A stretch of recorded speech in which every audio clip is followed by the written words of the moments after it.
Hello, flat earthers of the world. There's a lot of controversies regarding solar eclipse on August 21st, 2017 that leads to the ultimate question, is the heliocentric model correct or wrong?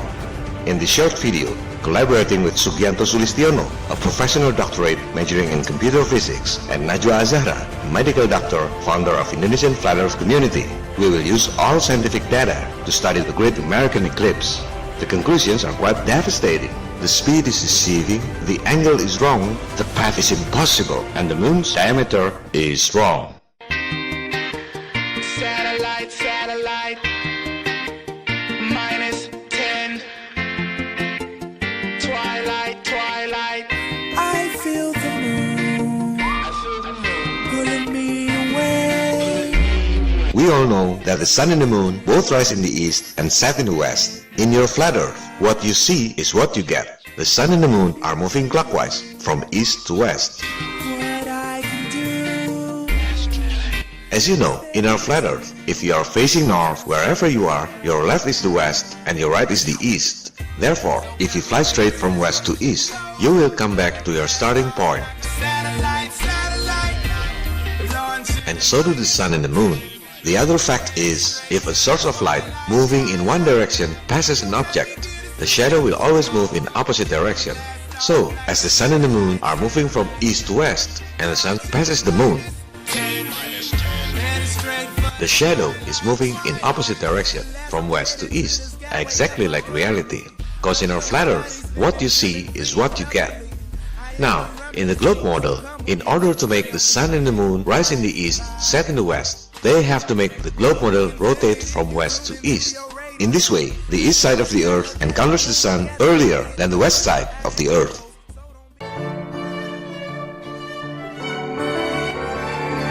Most of the time, the globe model can accommodate almost everything from flat earth reality, projected in different shapes, different sizes, different distances, and different speeds. It's only mathematical assumptions.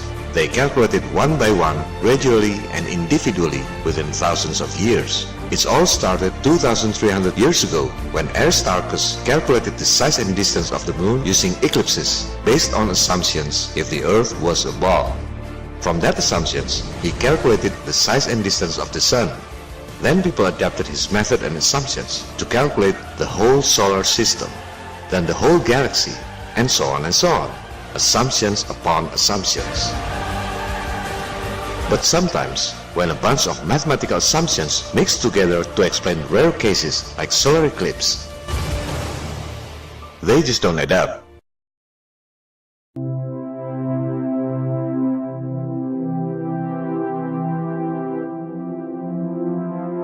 Many people argue whether the globe model can make eclipse shadow from west to east or not.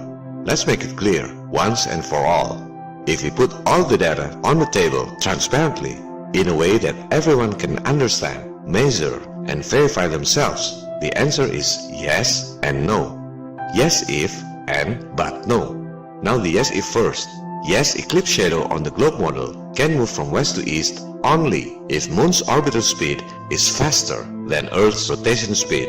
In heliocentric model, the Moon's orbital speed is twice as fast as the Earth's rotation speed.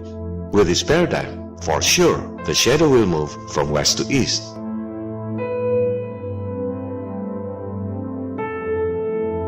Let's make a model to make it easier to understand. The distance is not to scale. The moon should be 30 Earth diameter away.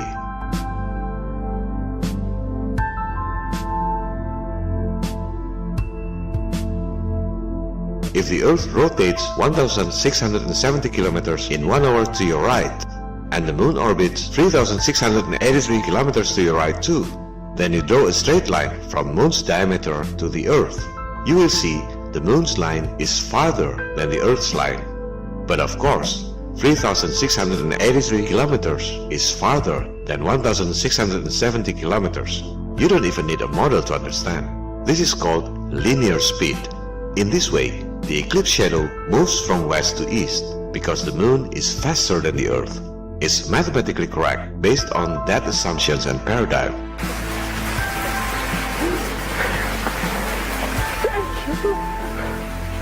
But there's a big problem. It defies natural fact.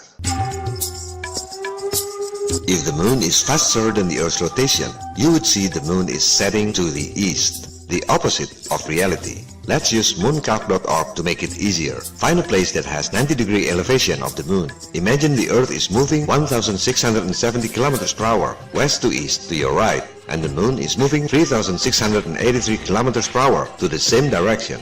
Within 1 hour, you would see the moon is more to your right, because it's faster and travels more distance than the Earth, right? Wrong! See what happens if you add time for 1 hour. Ooh, the moon is going to your left, because the Earth is rotating faster. How come 1,670 km per hour travels faster than 3,683 km per hour? It's because the distance traveled by the moon is 60 times longer than Earth's circumference. Now we're talking about the other kind of speed, the angular speed. Take bicycle wheel as an example of angular speed. The farthest part from the axis, the tire is moving faster than the axis, but actually it's the same angular speed. The farther from the axis, the faster it moves, but actually the same angular speed. Now, the Earth is rotating 360 degrees in 24 hours. It means 15 degrees per hour. If the Earth is moving 15 degrees counterclockwise to your right, and according to heliocentrism, the Sun is at rest, then you will see the Sun appears to be setting 15 degrees to your left. That's the angular speed of the Sun due to Earth's rotation, okay? While the Moon is orbiting the Earth 360 degrees in 29.5 days. Some people like to say 27.3 days, sidereal month, the Moon's position with respect to the stars. It's irrelevant, for we are counting the Moon's position with respect to the Earth, nothing to do with the stars. So we have to use synodic month, average 29.5 days. The angular speed of Moon's orbit is 1 per 24 hours divided by 29.5 days times 360 degrees equals to 0.51 degree per hour. That means when the Earth in an hour is rotating 15 degrees to your right, making the Sun appears to be setting to your left 15 degrees. The Moon is moving 0.51 degree to your right. That makes the Moon appears to be slower than the Earth's rotation. Let's go back to mooncalc.org. The Moon's elevation angle is 90 degrees. Then change the time to 1 hour later. Now you see the elevation is subtracted to 75.81 degree. 75 degree because the Earth is rotating 15 degree from previous 90 degree elevation. 0.81 degree is the Moon's traveling distance in 1 hour. Mooncalc is using different moon distance on that day. Or perhaps they're using sidereal month. It's all mathematical assumptions. They don't even look to the sky. The Moon moves 0.5 degree against the Earth moves 15 degrees per hour. With these assumptions and paradigm, for sure, the eclipse shadow moves from east to west, the opposite of reality.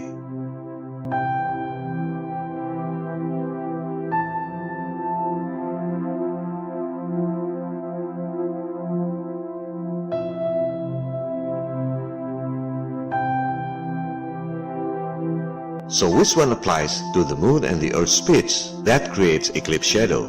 Linear speed or angular speed? They will say it's the linear speed that matters. The Moon is orbiting about twice as fast as the Earth is spinning. So if we're looking down on the Earth and we're at the Moon, we see the Earth spinning, but the Moon is moving faster. Wrong. Even if you're at the Moon, in 1 hour, you would see the Earth is setting 0.51 degree to your left, while it's rotating 15 degrees to your right. Even if you're looking from the Moon, the Earth's rotation is still faster. That means eclipse shadow in the globe model goes from east to west, the opposite of reality. Perhaps other people would say, oh, the Moon is slower than the Earth, but the shadow moves faster. That makes the shadow moves from west to east. Well, this sounds plausible in theory, but if you put the data, it's not correct. The Sun is 400 times bigger than the Moon. The Moon's traveling distance for 5 hours is just like a dot to the heliocentric Sun.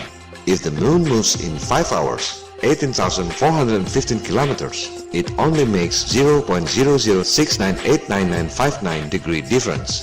If the Moon moves 18,415 kilometers to the right side of the Sun, The shadow's distance on Earth is 18,460 kilometers, almost the same with the distance traveled by the Moon. Science says eclipse shadow moves at the same speed with the Moon, and the eclipse shadow path is the same length with the distance traveled by the Moon. So, if someone says the Moon is slower than the Earth but the shadow moves faster to make shadow from west to east, it's debunked by their own science. Another possibility, other people would say the Earth is also orbiting the Sun. That makes the shadow moves from west to east. Again, a plausible theory if you don't do the math. How come the Earth that's rotating 1,670 kilometers to your right and the Moon is 384,000 kilometers away, orbiting the Earth at 3,683 kilometers per hour, and the Sun is 149.6 million kilometers from the Earth, while the Earth is orbiting the Sun at 110,000 kilometers per hour? It's almost 100 times faster than the speed of sound. Plus, the Sun is also moving at 72,000 km per hour, almost 60 times faster than the speed of sound, can create eclipse shadow 18,415 kilometers on Earth within 5 hours. Do the math, do it yourself. They never include the Earth's orbit in calculating eclipses because they assume the Moon is always attached with the Earth wherever it goes. In most solar system animations that you usually see, the Sun is at rest. This is heliocentric. The Sun is the center of the universe. But later, they knew it's impossible. They say the Sun is also moving at 72,000 kilometers per hour across the space. Another mathematical assumptions on paper without experiment. They never put them all together when calculating eclipses. This is very important information. Most people think that NASA can predict eclipses accurately, that they have very advanced knowledge. Therefore, it proves that heliocentric is true. Unfortunately, that's not the case. All eclipse predictions provided by NASA, including this 5 millennium, 5,000 years of eclipses, are using Saros cycle invented by ancient Babylonians thousands of years ago. Both solar and lunar eclipses are so predictable because they always repeat in a cycle of 18 years, 11 days and 8 hours. It's called Saros cycle and it has nothing to do with heliocentric. Ancient Babylonians believed the Earth is flat, the Sun and the Moon are revolving around the Earth, and so do the stars and other celestial bodies. They didn't calculate the distances, sizes and speeds based on false assumptions and speculations like heliocentric teachings. They simply observed the sky and took whatever it is. With that paradigm, they can predict eclipses accurately. Such predictions are impossible to be done using heliocentric model. In its 5 millennium catalog of solar and lunar eclipses, NASA wrote that all eclipse calculations are by Fred Espenach, a retired NASA's employee. NASA never calculated and predicted eclipses using heliocentric model. They simply hired the best Saros researcher, their retired employee, Fred Espenach, to calculate and predict eclipses using ancient Babylonians method that has nothing to do with heliocentric. NASA even wrote that Fred Espenach is responsible for the accuracy of those 5,000 years catalog of eclipses.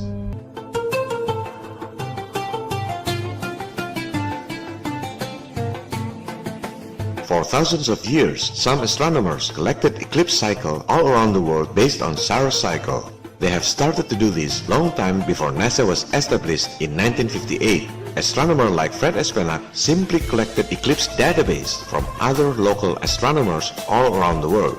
As you see in this table, it's made by other astronomer G. Vandenberg in 1955. That's what Fred Espenach did. He is a very good Saros researcher. Why would NASA need Saros cycle if they can calculate eclipses using heliocentric math? Obviously, because they can't. A bunch of mathematical assumptions when combined together to calculate eclipses, they just don't add up.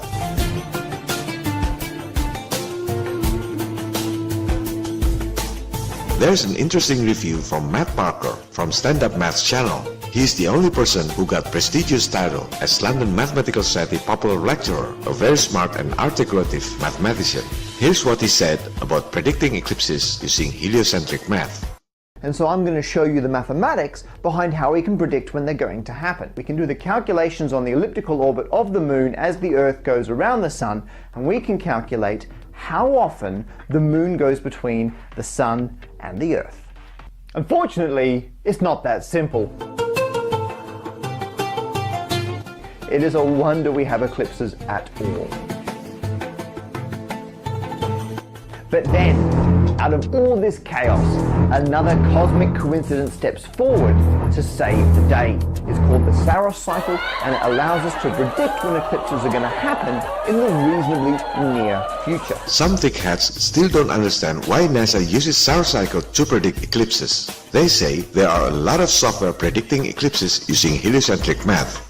You can download free software like Stellario. It can predict eclipses. Well, if a free software can predict eclipses with heliocentric model, then why NASA, with $19 billion budget per year, can predict eclipses using heliocentric model? Which one makes more sense to you? All astronomy software are using Eclipse database from NASA. It's not the other way around. After NASA published this 5 millennium catalog of solar and lunar eclipses, people use the database to make animation using whatever model they want. Just put one eclipse time to another. The software will automatically adjust to make those two eclipses happen as programmed. It's not the other way around. After you get Eclipse database, you can make animation with square Earth if you like. You can put whatever distance, whatever size. The software will adjust in accordance to the eclipse dates. Some thickheads even try to run from reality by saying NASA provides a software in its website to predict eclipses. Look at this database used by NASA. 5,000 years catalog of solar eclipse database. You can choose what year, what eclipse type, duration, and oops, it's Saros cycle, not heliocentric math.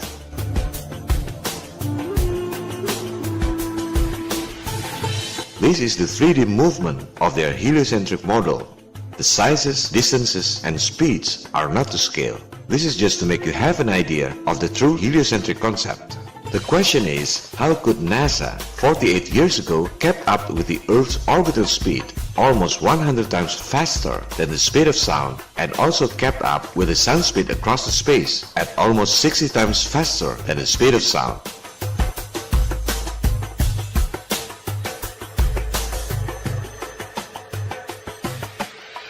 That's just warming up. In the next section, you will see scientific facts based on official data that eclipse in the globe model is a real fantasy. Scientific data that everybody can verify and do experiment themselves as referred to as scientific method. With this official data, you will get the undebunkable result that eclipses completely fail to work on the globe model. The data is always there all the time. You just didn't realize what it means. Trying to free your mind, Neo. But I can only show you the door. You're the one that has to walk through it. Stay tuned.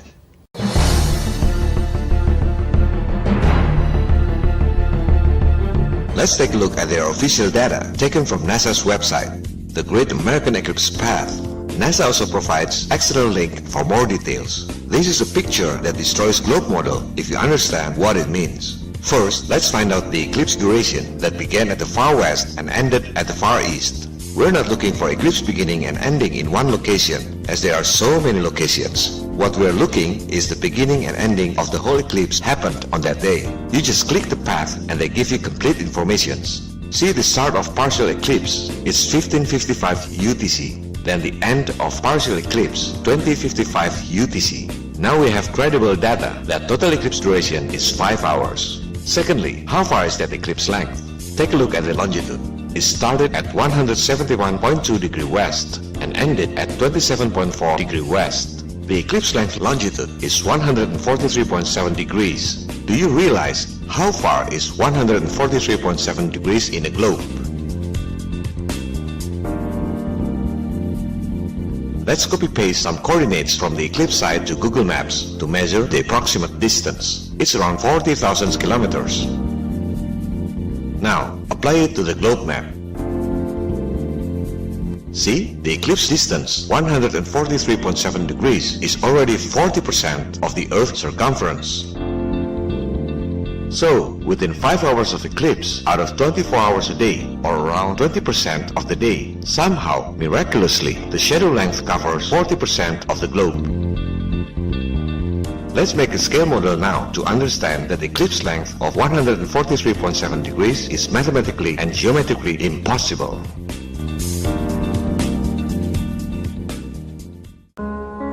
We've made scale model of the eclipse using AutoCAD. In this video, I'm collaborating with many people from Flat Earth 101 community. You have seen the work of Najwa and Anggol Aji specially made for you. For this AutoCAD, I want to make it as precise as possible, so I collaborate with people from the community again, this time with Tejo. He is a successful architect who is very familiar with AutoCAD. And he's not alone. People in his office also help us to make this model. They are flat earthers too. These are the assumptions I took from mainstream science database. We made this model based on that official data at that particular date and that particular spot as referred by NASA. Let's start with the Earth. Of course we can make it pretty with 3D Earth, but that's not our objective now. It's not about beauty, it's about precision. The Earth radius and diameter are precise according to heliocentric data. These 5 lines represent the Earth's rotation for 5 hours, the eclipse duration. Each line represents 15 degrees. 5 lines equal to 75 degrees. The 0 point represents the first second of the eclipse. The Earth rotates anticlockwise from west to east. So if you are standing over here at 0 point, in 5 hours you will be over there. Now let's go to the moon. It's 30 Earth diameters away. The Earth is a small circle over here and the moon is over there. Let's zoom in. This is the moon at 0 point when the first second of partial eclipse started. These 5 moons represent its movements every hour, 1, 2, 3, 4, 5 hours. This is the moon's radius and diameter according to standard heliocentric. This is the moon's traveling distance every hour. Within 5 hours, it travels 18,415 kilometers. That's the linear speed. But the orbit is so big, 29.5 days, and 5 hours means almost nothing. So if you draw a line from the moon's axis to the Earth's axis, this 18,415 kilometers is only 2.55 degrees angular speed on Earth.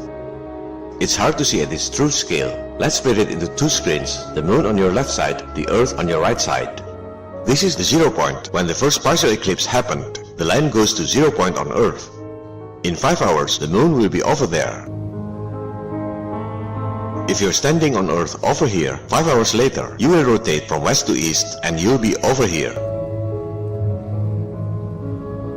You will see the moon is setting to the west due to Earth's rotation. Exactly like you've seen at mooncalc, you add time, the moon goes to the west. And the elevation angle is subtracted from 90 degree to around 75 degree in 1 hour. For 5 hours, it would be around 18 degree near the horizon, almost setting. This is the proof that it's the angular speed that applies. What about the linear speed? After 5 hours, the moon's position is over here. We draw straight linear lines from the moon. Where do the lines fall on Earth? Man, it's far outside the Earth. Theoretically, linear speed is wrong. After 5 hours, you will see the moon is setting to the west. In reality, you don't see the moon is over here like it's setting to your east. The moon is over there, near the horizon, setting in the west. The funny thing is, even though the moon is over here setting in the east, the shadow will fall outside the Earth. If you use angular speed, eclipse shadow moves from east to west, the opposite of reality. If you're using linear speed, the moon sets in the east and the shadow falls outside the Earth after a few hours. Any which way, they're wrong. It really doesn't work on the globe model.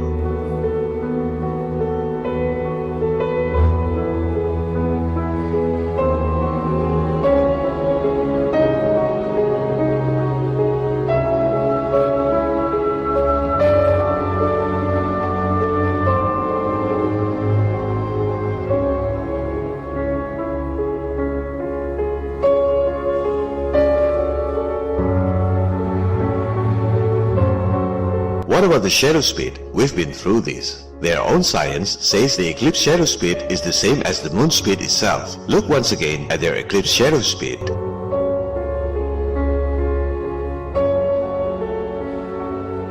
The shadow is never faster than the moon speed. The shadow knows. Poor globe model. Let's be generous to them. Give the globe model a generous discount. Let's start not from 90-degree elevation, but instead from 0 degree like you have solar eclipse at 6 a.m. in the morning. You can't even see the sun at horizon level. Then you have 5 hours eclipse. And still, if using linear speed, the shadow goes outside the Earth.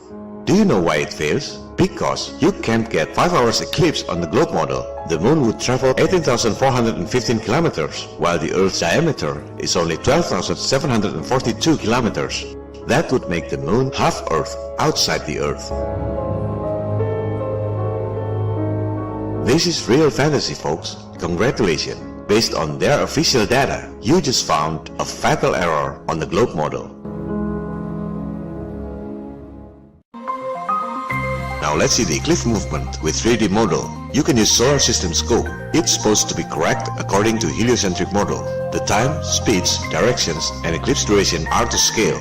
Only the sizes are not to scale. They make them bigger to make it easier for you to see the movements. Set your time to August 21st, 2017 at 3:55 p.m. UTC. We'll run it for 5 hours, scaled to about 5 seconds. It's gonna be quick, but we can replay it. The time will be 3:55 p.m. to 8:55 p.m. Please focus on the Earth's rotation speed and direction, also the Moon's orbital speed and direction. See which one is faster. Ready? Go! You see that the Earth's rotation is faster. Let's zoom it. The Moon is almost like not moving. That means they're using angular speed. The Earth rotating at 15 degrees per hour. The Moon's traveling at 0.51 degree per hour. With this angular speed, to which direction the shadow goes? Because the Earth is spinning faster to the east, the Moon's shadow goes the opposite direction, from east to west. Exactly like Najwa has shown you, only this 3D animation is using true scale of speeds according to heliocentrism.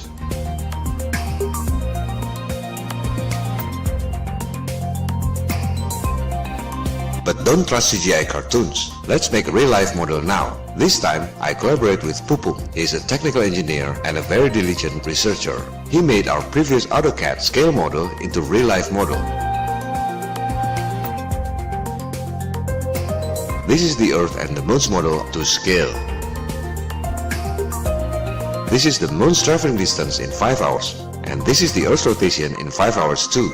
This is the Earth-Moon distance. You remember those angular lines. The Moon travels 18,415 kilometers, but is only 2.55 degrees from the Earth's axis. That's the true sizes, distances, and speeds according to heliocentric model. Assisted by Damar as cameraman, we put 3 cameras on the model. First one is above the Earth to see the Earth's rotation angles. Second camera is above the Moon to see the Moon's traveling distance and angles. Third one is behind the Moon to see where the shadow falls in 5 hours time scale. Remember, we're not looking for the eclipse shadow size. The source of light with this scale should be 475 meters or almost half kilometers away, and the lamp diameter should be 4.36 meters. It's irrelevant for this purpose because we're just looking at the shadow's direction, not the shadow size. We start from the 0 point where the eclipse starts. You see the Earth is at 0 degree position and the Moon is also at 0 degree position. The shadow is slightly to the west of the Earth because the eclipse started at 15:55 UTC or 10:55 local time in the morning. If you stand on that shadow point on Earth, you would see the Moon is slightly to the east where the Moon rises as appears on Earth. Now the Earth rotates for 15 degrees. The Moon is moving 3,683 kilometers, but only 0.51 degree from the Earth's axis. See where the shadow falls. Oops, it's not angular speed, but linear speed. This is a disaster for the globe model. Yes, it means the shadow moves from west to east, but it means the Moon is setting to the east, and within 3 hours, the shadow will go outside the Earth. Second hour. Third hour. You see the shadow already falls outside the Earth. Fourth hour. It's more than the Earth diameter. This is the 5th hour. The shadow goes half Earth outside the Earth. How can heliocentrism predict eclipses if the maths don't even add up for one eclipse? No wonder NASA still use ancient Babylonian solar cycle.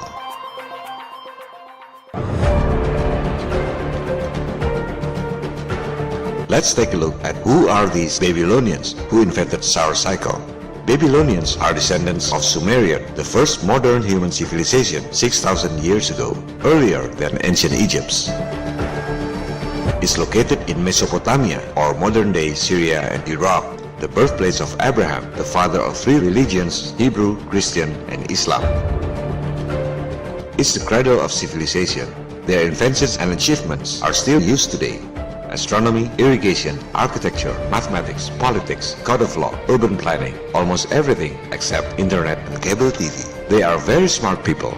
Their alphabets, cuneiform, consist of 400 characters, not 26 characters ABCD like us. Their numeral system is sexagesimal or base 60, not base 10 like us. Sexagesimal is very good for counting big numbers and small numbers, still used today for measuring time, angles, and geographic coordinates. They are the one who invented 360 degrees in a circle. Do you know why there are 660 degrees in a circle? It's the average days of the sun and the moon circling the earth in a year. The sun is circling the earth in 365.2425 days, and the moon is circling the earth in 354.3829 days. Add those numbers, you will get 719.61 days. So the average of lunar and solar days in a year is 359.8 days, rounding to 360 days. That's where the Babylonians got the idea of 360 degrees in a circle and got sexagesimal numeric system base 60. It's really natural science.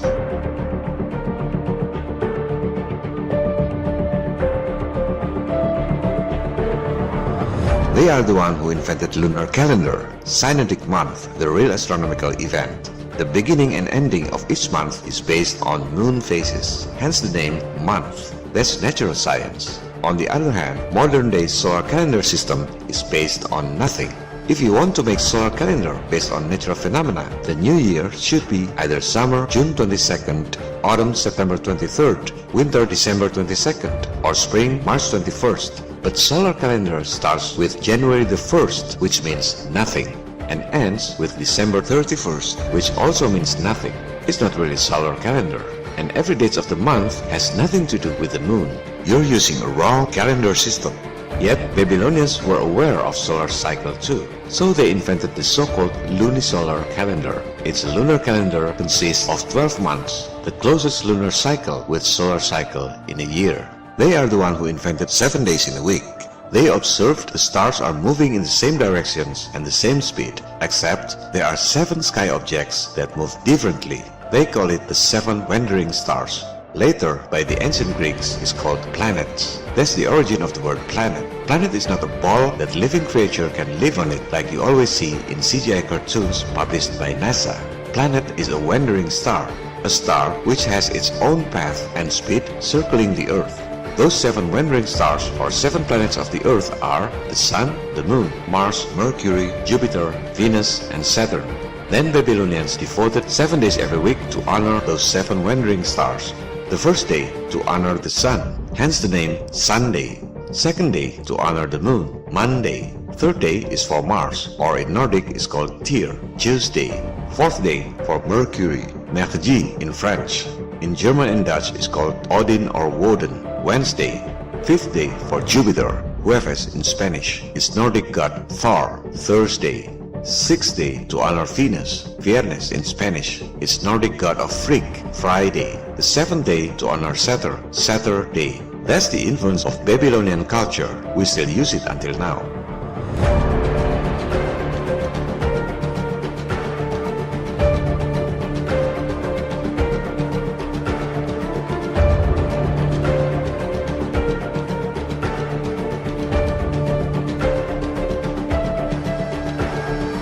Babylonians are the ones who invented the concept of clock, the sundial.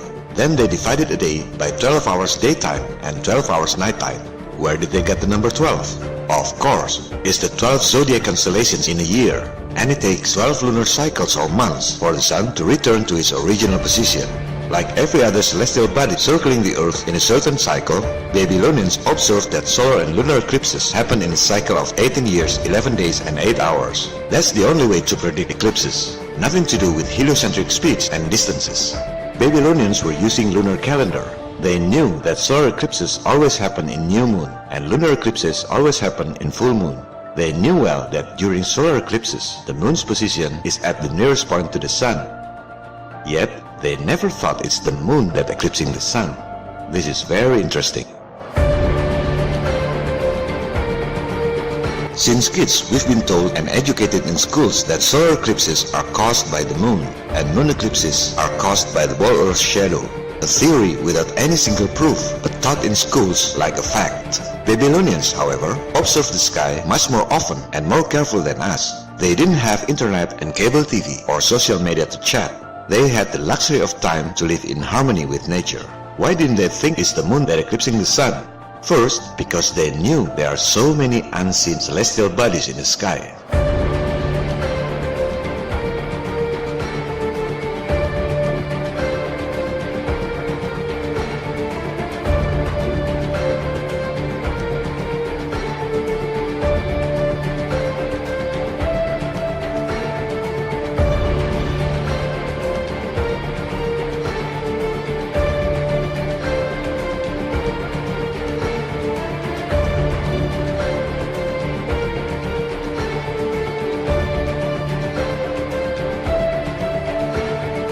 Second, because they knew the moon is behind the sun.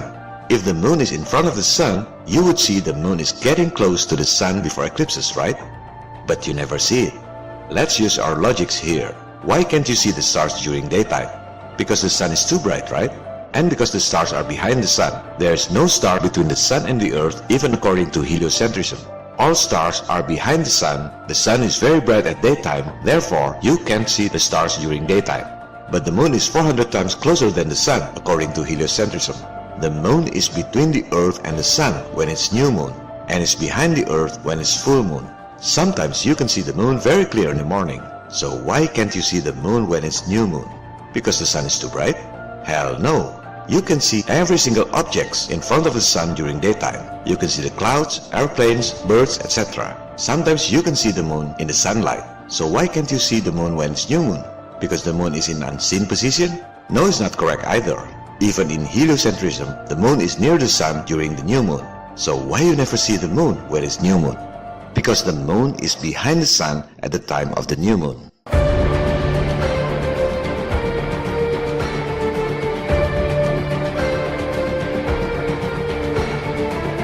Third, Babylonians, who invented solar cycle, never thought the sun is eclipsed by the moon because they knew the moon's body can't eclipse the sun.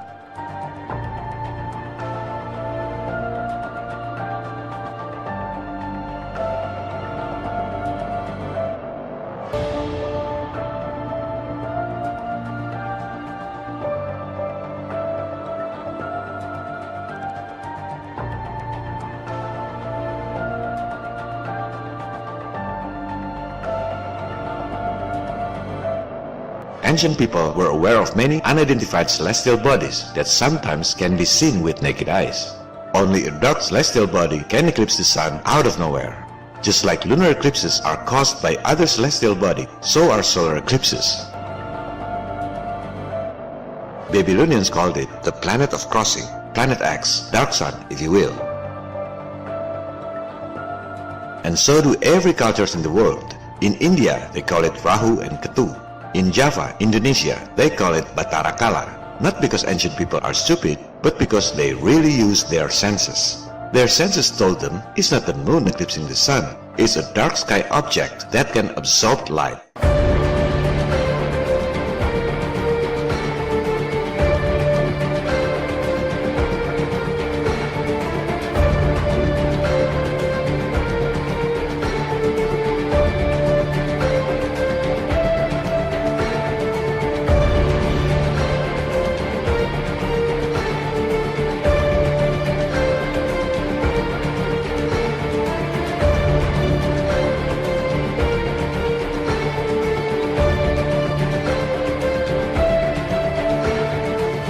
And it's not the Earth's shadow that eclipsed the moon either. It's a similar dark sky object. And you know what? They didn't just make theories. They calculated the cycle of these dark objects, so accurate we still use today, solar cycle.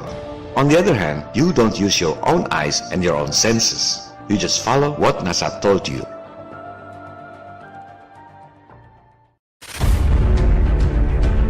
This is just to open your mind. The world is not like they told you. There are so many anomalies in eclipses. You can study the shadow using real-life scale model. I've tried with Pupung. We're using real sunlight, no question about brightness, lumens, and so on.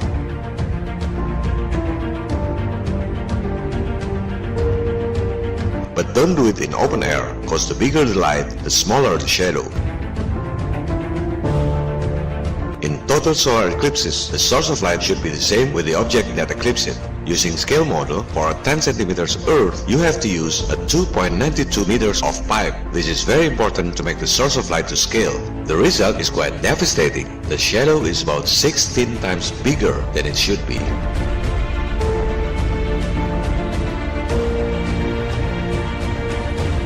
In reality, eclipse shadow size is about 70 miles or around 100 kilometers. They make it in CGI cartoons as if a 3,474 kilometers of moon from 384,000 kilometers distance can make a 100 kilometers of shadow. So they make CGI cartoons with shadow shaped like a pencil. It doesn't exist in reality. With real-life scale model, the shadow is actually 1,000 miles or 1,600 kilometers.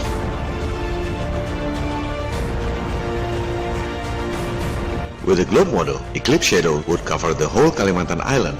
Unbelievable! With a globe model to scale, eclipse shadow would be so big that can cover Portugal, Spain, and France at once. This is a disaster for the globe model. All your life, you only see eclipses of fantasy. On the other hand, in the flat earth model, the diameters of the sun, the moon, or whatever object eclipsing the sun is about 32 miles or around 60 kilometers. If you don't like mathematics, you can use AutoCAD, a neutral software for professionals. You can verify by yourself from 5,000 km height. They will make shadow size exactly like reality. 105.7 kilometers like the real eclipse shadow in Idaho Falls.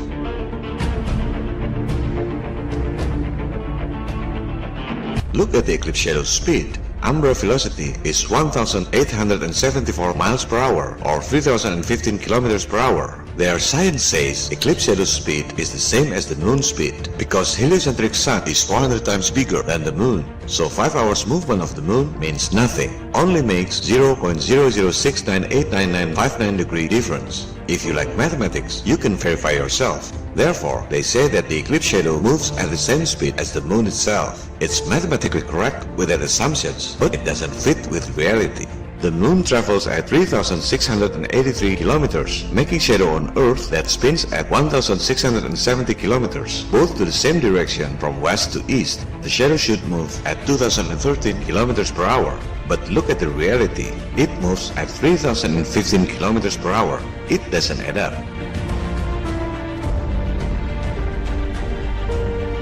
You can also study the eclipse pattern. How can the Earth, the Sun, and the Moon creating such zigzag pattern? Look carefully. The path even goes slightly below Earth curvature. As NASA wrote in its official data, is a geocentric coordinate. What does it mean? Geocentric coordinate is geographic coordinate system in which the Earth is modeled as a sphere or spheroid in right-handed XYZ like 3D in AutoCAD. That means originally the coordinate is in flat map, then projected into the Earth globe model. In fact, all globe maps that you've seen in your entire life is a geocentric coordinate or a projection from a flat map to a globe map.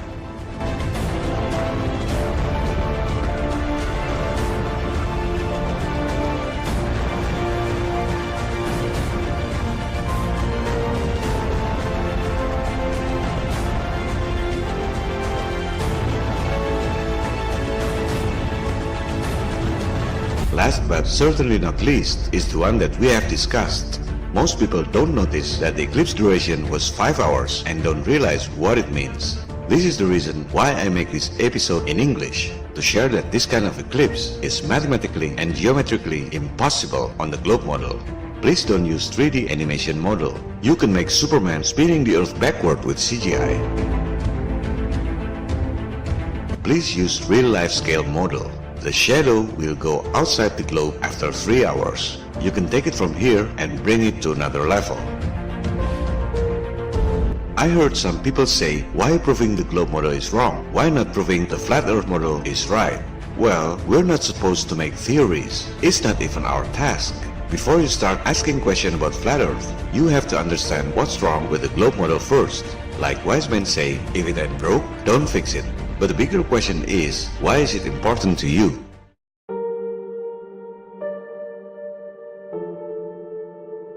If If we're discussing about theories, it's okay to be wrong. It's okay to have differences. It won't cost you money if flat Earth is wrong.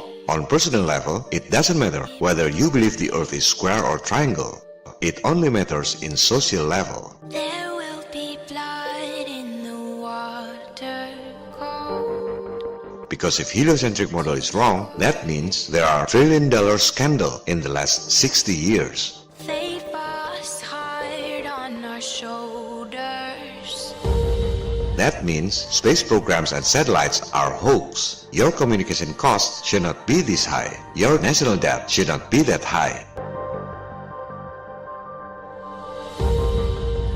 Most people don't realize or don't want to realize about their national debts. The world owes $68.7 trillion. Do you know how much money in circulation in the whole world?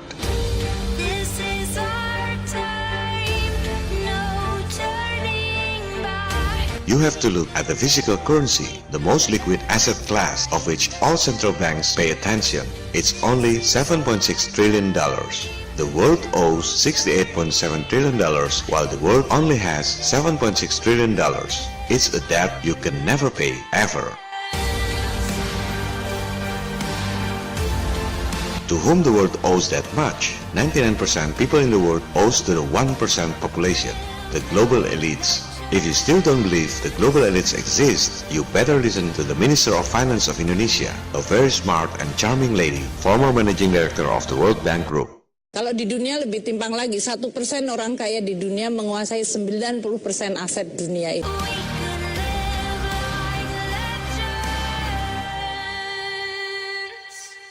How come a very small group of people can make the others owe to them without even knowing it? Because they have rigged the systems to benefit themselves at the expense of most people on Earth. The greatest trick the devil ever pulled was convincing the world he didn't exist.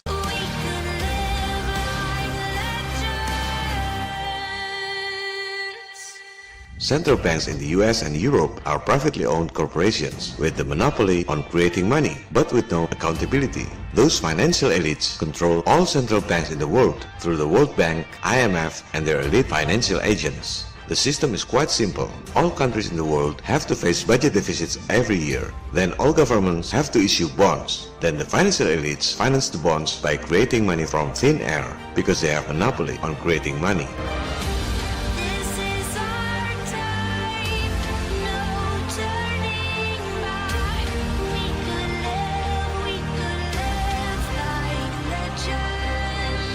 Then all governments collect taxes from the people to pay the interest. Next year, all governments face deficit again, and the never-ending cycle continues. The global elites have to create deficits in all national budgets. The biggest four deficit makers are wars, terrorism, financial crisis bailouts, and space program hoax, including satellite hoax. Those are the parasites that eat your stomach from the inside. That's what we have to pay from your taxes. Globe Earth hoax is the weakest link in their systems. You hit it right, the whole system will collapse.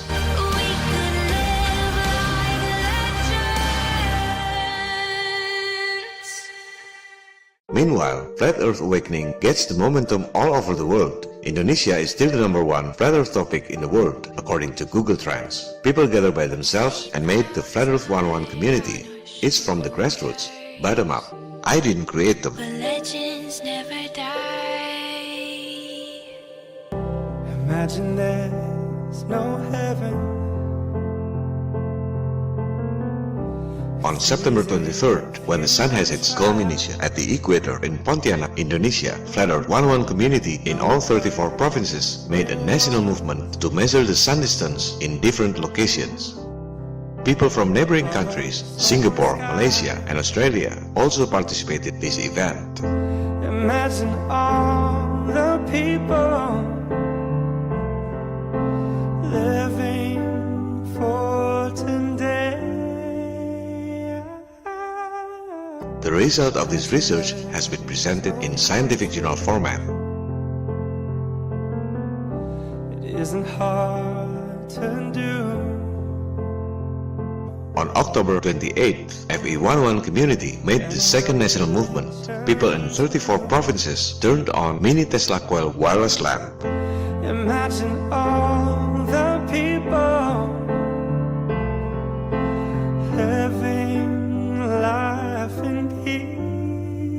please you.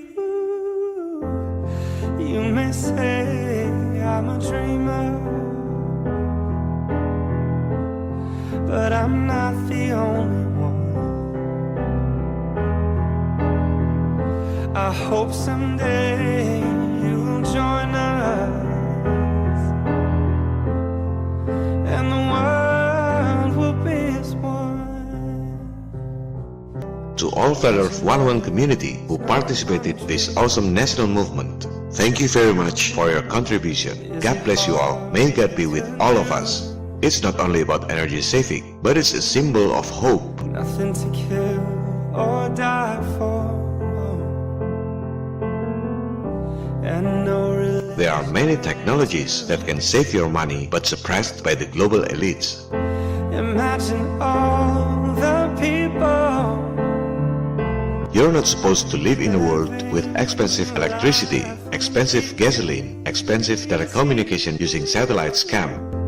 You may say I'm a dreamer. You're not supposed to live in violent wars and terrorism designed by the elites to make your national budgets face deficits. You're not supposed to be industrial slaves, stressful life to pay your bills, and pay taxes to repay debts to super wealthy financial elites that have the monopoly on printing money from thin air without any gold backup. You deserve to live in a better world, live in harmony with nature, smiling faces everywhere, with inner happiness in your heart. That's what Flat Earth Awakening is all about. I'm a dreamer. See you in the next episode. Feel free to give your thoughts on the polls. Should I make next episode in English with Indonesian subtitle like this, or in Indonesian with English subtitle, or just in Indonesian without English translation? Thanks for watching this channel. This is John Connor. If you're listening to this, you are the resistance. Salam People Power. And the world